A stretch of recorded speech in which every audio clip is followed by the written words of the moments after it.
오늘 말씀 누가복음 23장 13절에서 25절입니다. 누가복음 23장 13절에서 25절입니다.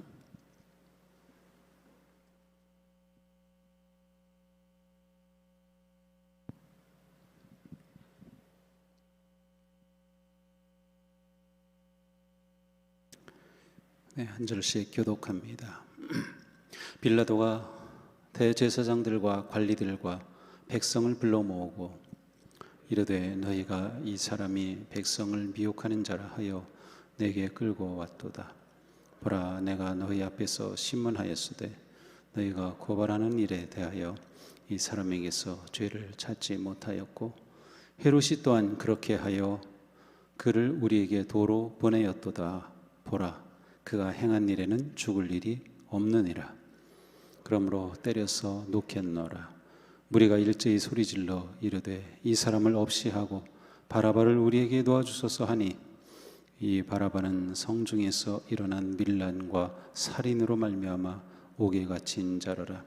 빌라도는 예수를 놓고자 하여 다시 그들에게 말하되 그들은 소리질러 이르되 그를 십자가에 못 박게 하소서, 십자가에 못 박게 하소서 하는지라.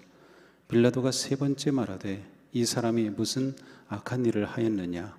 나는 그에게서 죽일 죄를 찾지 못하였나니 때려서 놓으리라 하니 그들이 큰 소리로 재촉하여 십자가에 못 박기를 구하니 그들의 소리가 이긴지라.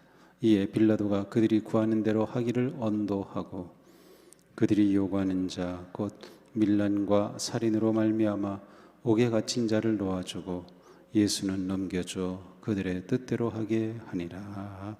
아멘. 11조 민광희, 김경아, 송광옥, 조춘원, 초하루, 하특세 감사, 조학선, 고예리, 남인보, 김민희, 전종배, 김현지, 이창현, 정원미, 임준호, 유보아, 장동혁, 최재옥, 유명준, 이영희, 박봉철, 김미자, 안선엽, 김길예, 홍창선, 김월순, 유병일, 최경자, 강경수, 이순순, 김중인, 박정희,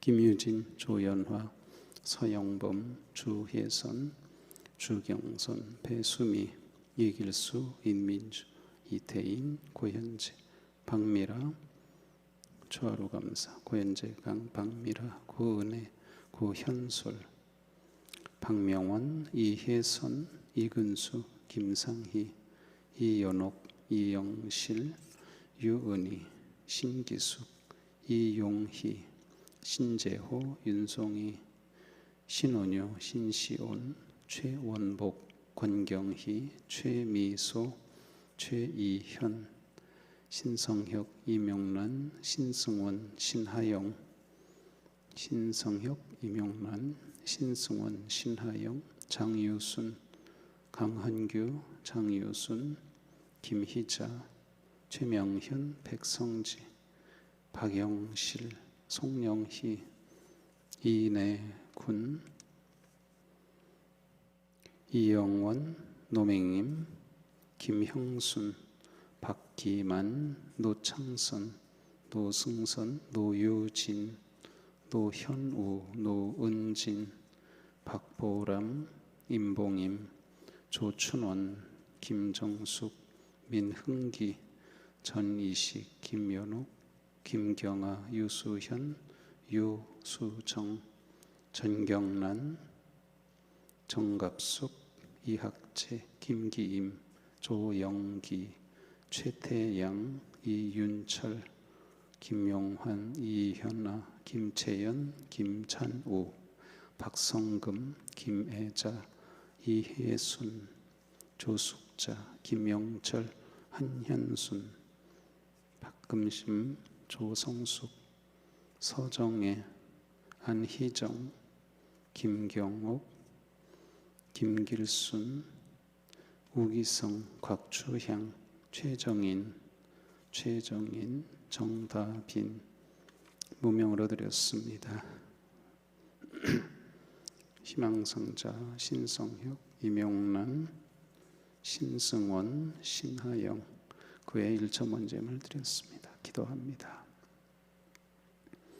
하나님, 오늘도 이른 아침 하루를 시작하며 저희들의 마음을 주님 앞에 내려놓습니다.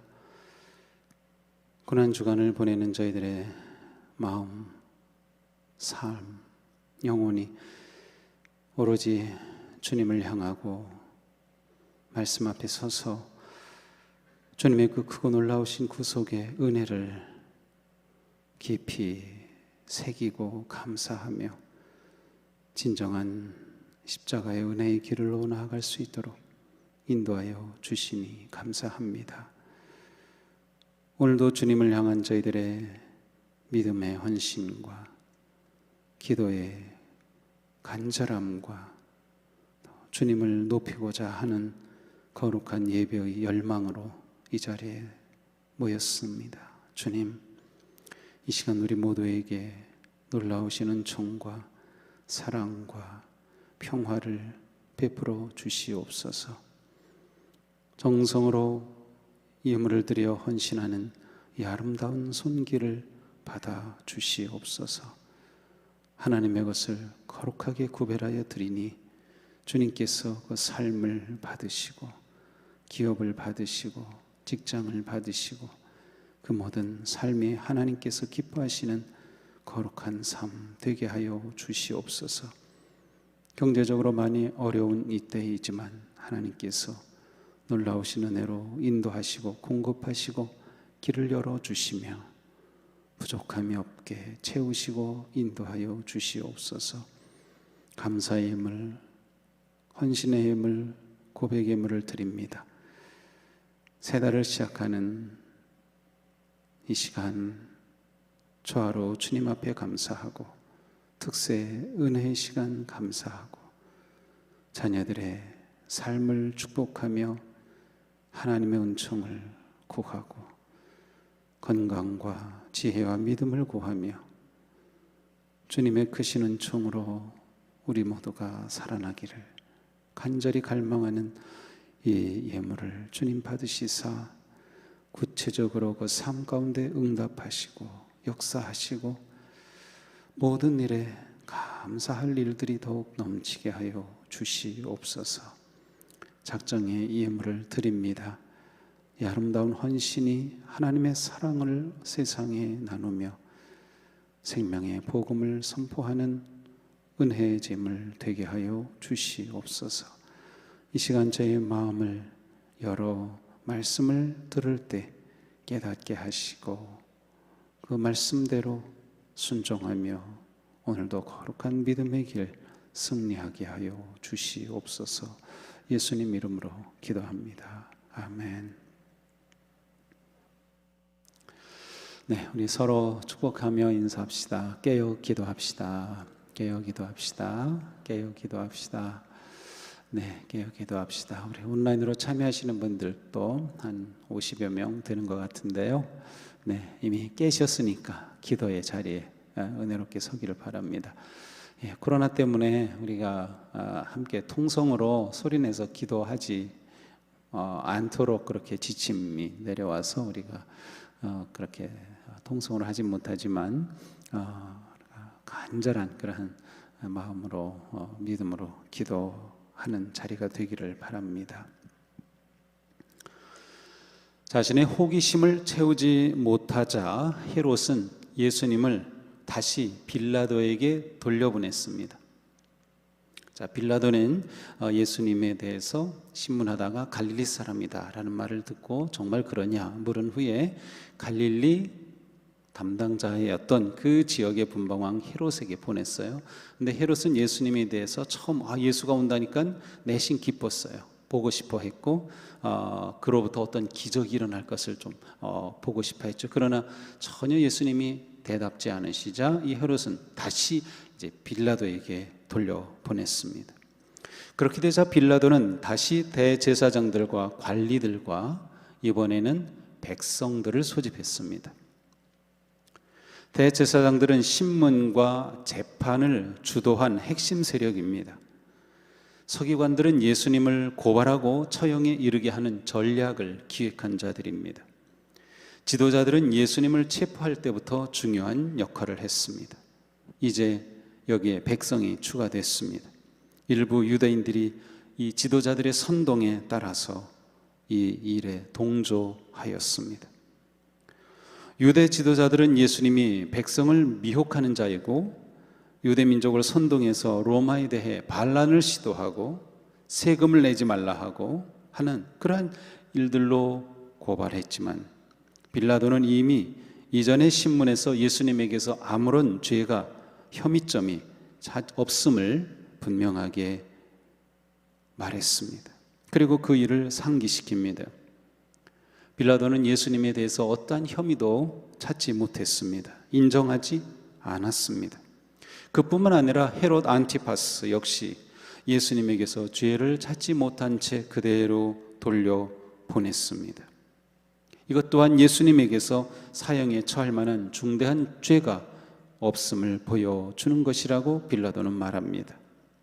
빌라도나 헤롯이나 예수님에 대해 과거로부터 지금까지 모든 행동에 대해 사형에 합당한 어떠한 일도 찾지 못했습니다. 그러므로 빌라도는 예수님의 행위에 대해서 사형 선고를 할 수 없으며 단지 때린 후에 풀어주겠다라고 말합니다. 예수님에게서 죄가 없다면 당연히 그대로 석방해야 했음에도 불구하고 빌라도는 무리들에게 자신의 타협안으로 예수님을 매질한 후에 풀어줄 것을 제시한 것입니다. 빌라도는 처음부터 유대인들의 의도가 사형 판결인 것을 알고 있었습니다. 때리는 것은 예수님의 혐의 때문이 아니라 유대 지도자들과 백성의 분노를 누그러뜨리기 위한 대안이었던 것이죠. 예수님을 때려 석방하겠다는 말을 들은 무리는 빌라도의 제안을 거절합니다. 그리고 한 목소리로 예수를 죽여야 한다고 요구합니다. 무리는 어떤 말도 들으려 하지 않고 이성을 잃은 듯한 소리만 질러댑니다. 무조건 예수님을 없이 하라고 일제히 소리를 지르면서 이번에는 바라바를 놓아달라고 요구합니다. 빌라도는 명절이 되면 죄수 한 명을 석방해 주곤 했습니다.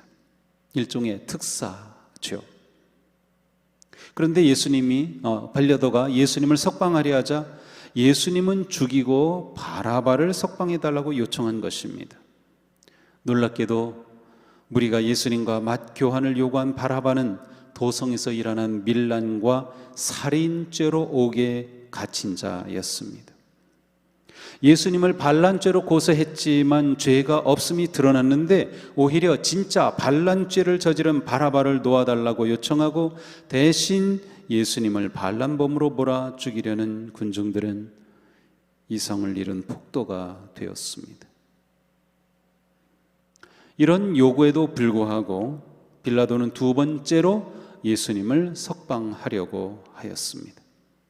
그러나 무리는 소리를 지르며 십자가에 처형하라고 요구합니다. 처음으로 그들의 입에서 십자가에 처형하라는 말이 나옵니다. 십자가 형벌은 로마 제국의 가장 참혹하고 악명 높은 사형 방법이었습니다. 신명기 21장에도 나무에 달려 죽는 것은 하나님의 저주의 상징으로 기록되어 있습니다. 아무런 죄를 찾지 못한 피고를 잔인하게 십자가에 처형한다는 것은 총독으로서도 받아들일 수 없는 일이었습니다. 그러기에 빌라도는 세 번째로 예수님에 대해 무죄 판결을 내립니다. 나는 그에게서 죽일 죄를 찾지 못하였다. 그러니 때린 후에 놓아줄 것이다. 빌라도는 반복해서 찾는다는 동사를 사용합니다. 그래서 도무지 예수님에게서 죄를 찾을 수 없었음을 강조합니다. 이렇게 빌라도가 세 번씩이나 예수님을 석방하고 무죄함을 말했다라고 하는 것은 빌라도는 예수님에게서 아무런 죄도 찾지 못했다. 그리고 예수님에게 죄가 없음을 분명히 알고 있었다. 그리고 실제로 예수님을 놓아주려고 하였다는 것을 드러냅니다. 우리에게는 이 사실이 그렇게 중요하지 않을지 모르지만 초대 교회에는 이 사실이 매우 중요했습니다.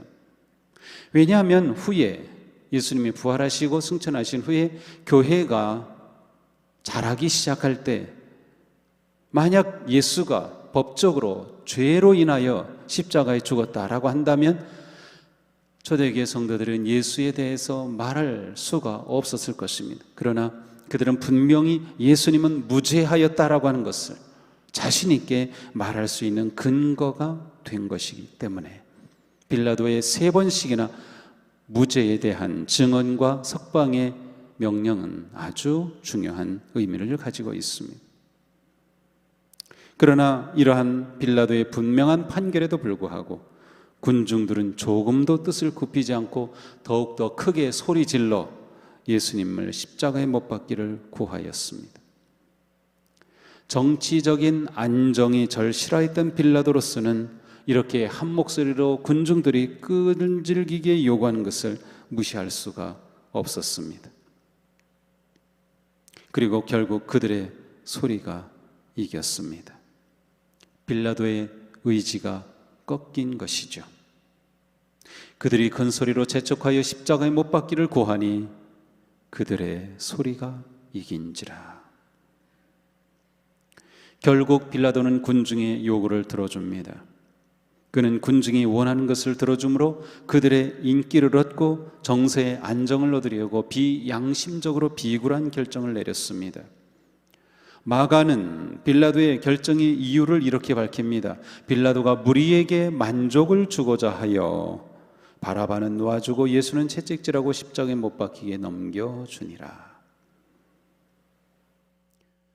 군중들이 점점 크게 소리를 지르고 밀란이 일어날 것 같은 것을 우려하여 예수님을 넘겨주고 만 것이죠. 빌라도는 이 중요한 순간에 자신의 정치적인 이익을 계산하였습니다. 빌라도는 군중 심리에 편승하여 그들이 구하는 대로 십자가 처형을 내리고 만 것입니다. 예수님에게 사형 선고를 내림과 동시에 군중들이 요구하던 바라바는 놓아주었습니다. 빌라도는 이렇게 자신의 양심과 정의와 진심을 군중들의 불의한 요구에 팔아넘기고 말았습니다. 진리 앞에서 그는 불의를 선택하였습니다. 빌라도는 예수님을 신문하고 다시 신문했지만 예수님에게서 아무런 죄도 발견하지 못하였음에도 불구하고 군중의 요구에 자신의 양심을 팔아 넘긴 것이죠. 그는 바로 눈앞에 예수님을 두고 보면서도 구원자 예수 그리스도를 알아보지 못하였습니다. 그에게 구원은 아주 가까이 있었지만 그는 구원의 주님을 알아보지 못하였습니다. 우리의 믿음의 길에서도 주님을 알아보지 못할 때가 있습니다. 왜 주님을 알아보지 못할까요? 세상의 힘에 사로잡히면 주님이 보이지 않습니다. 빌라도는 예수님을 대면했지만 구원자이신 메시아 예수님을 보지 못하였습니다. 그는 예수님에게서 죄를 찾지 못한 대신 생명과 구원을 볼 기회가 있었으나 예수 그리스도 안에서 누리는 놀라운 생명의 선물을 보지 못하였습니다. 그의 눈이 세상의 힘으로 덮여 있었기 때문입니다. 세상의 힘을 따르는 사람은 주님을 볼 수 없습니다. 빌라도가 정치 권력에 사로잡혀 군중들의 부당한 요구에 양심과 정의를 넘겨준 것은 자신의 힘을 유지하기 위해서였습니다. 우리 안에 세상에 대한 욕망과 힘이 가득하게 되면 우리는 예수 그리스도를 볼 수 없게 됩니다. 비록 한 자리에서 같이 예배를 드리고 말씀을 듣고 함께 성경을 본다 하더라도 예수님이 보이지 않는 것이죠. 은혜의 자리에 있으면서도 예수님을 만나지 못합니다.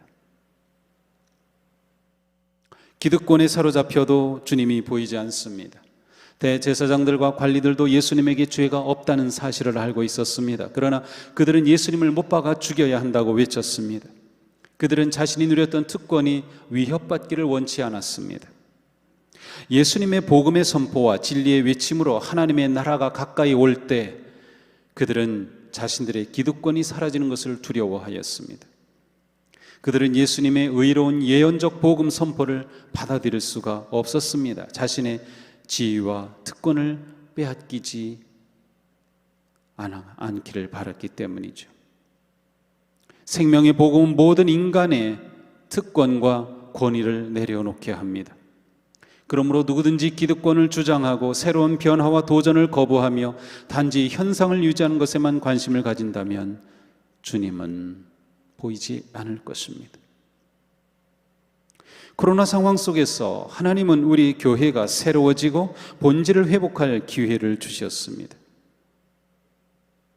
우리가 잘못된 길을 걸었다면, 우리가 세상에 대해 자만하였다면, 교회가 세상의 섬김과 생명의 소망이 아니라 하나의 권력으로 보였다면 우리는 되돌아보며 교회의 참모습을 회복하기에 힘써야 합니다.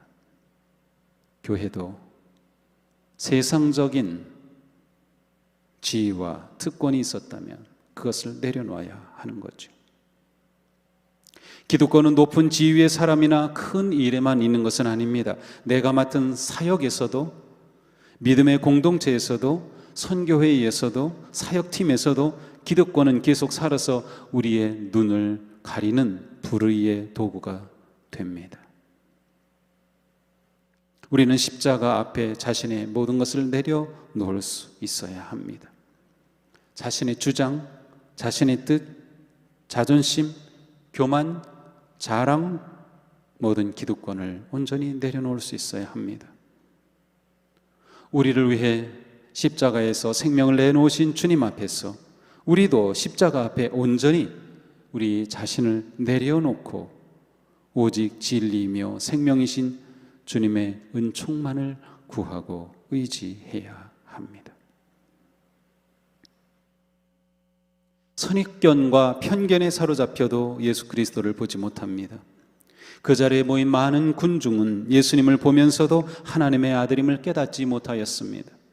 예수님은 눈앞에 있지만 그가 구세주이심을 알아보지 못하였습니다. 그들은 선입견에 사로잡혀서 도무지 마음을 열지 않았습니다. 거짓 지도자들의 왜곡된 말에 사로잡히니 예수님이 보이지 않았습니다. 그들의 선입관과 교만의 편견이 진리를 향한 길을 가로막았습니다. 어떻게 갈릴리에서 메시아가 나올 수 있겠는가? 어떻게 나사렛에서 선한 것이 나올 수 있겠는가? 자신들이 그려놓은 메시아의 선입견에 사로잡히거나 구세주 예수님은 보이지 않고 오히려 예수님을 십자가에 못 박으라고 소리치는 무지한 군중으로 전락하고 말았습니다. 우리의 눈을 가리고 있는 것들이 무수히 많습니다. 세상이 준 편견과 그렇던 생각들이 있습니다. 그것을 하나씩 걷어내야 합니다. 우리가 기도하고 말씀 앞에 서는 것은 바로 그것들을 벗겨내기 위한 것입니다. 우리의 옛사람의 옷을 벗어버리고 진리와 생명의 새 옷으로 갈아입어야 합니다. 우리의 편향된 눈이 열려지고 진정한 예수님, 진리, 생명을 볼 수 있어야 합니다. 우리는 누구의 소리를 듣고 있습니까? 우리의 믿음의 길에서 누구의 소리가 이기고 있습니까? 그들의 소리가 이긴지라. 우리의 삶에서도 이러한 결론이 나고 있지는 않습니까? 사람의 소리 그리고 하나님의 말씀 중에서 무엇이 이기고 있습니까? 인간의 생각과 하나님의 말씀 중에서 무엇을 선택하고 있습니까? 예수님을 따르는 성도는 하나님의 뜻에 합당한 바르고 정의로운 진리의 길이라면 그것이 자신에게 불이익이 된다 하더라도, 사람들의 입장과 다르다 하더라도, 세상에서 어리석고 바보와 같이 보일지라도 진리의 길을 선택하기에 힘써야 합니다. 우리는 언제나 어디서나 어떤 순간에도 주님 앞에 서 있는 존재로서 바르고 의로운 길을 걸어 나아가야 합니다. 사도 바울은 디모데에게 하나님께 인정받는 사람이 되기를 힘쓰라고 권고했습니다. 우리의 열심과 헌신이 중요하지만 누구의 인정을 받는가는 더욱 중요한 본질적인 문제입니다. 우리는 모든 일에서, 삶의 모든 영역에서, 사역의 자리에서 언제나 하나님께 인정받는 사람이 되기에 힘써야 합니다. 세상의 소음의 귀를 막고 내면에 들려오는 주님의 말씀, 진리의 음성에 정직하게 반응해야 합니다. 우리 안에서 주님의 음성이 이기는 삶, 그것이 바로 우리가 나아가야 할 삶입니다.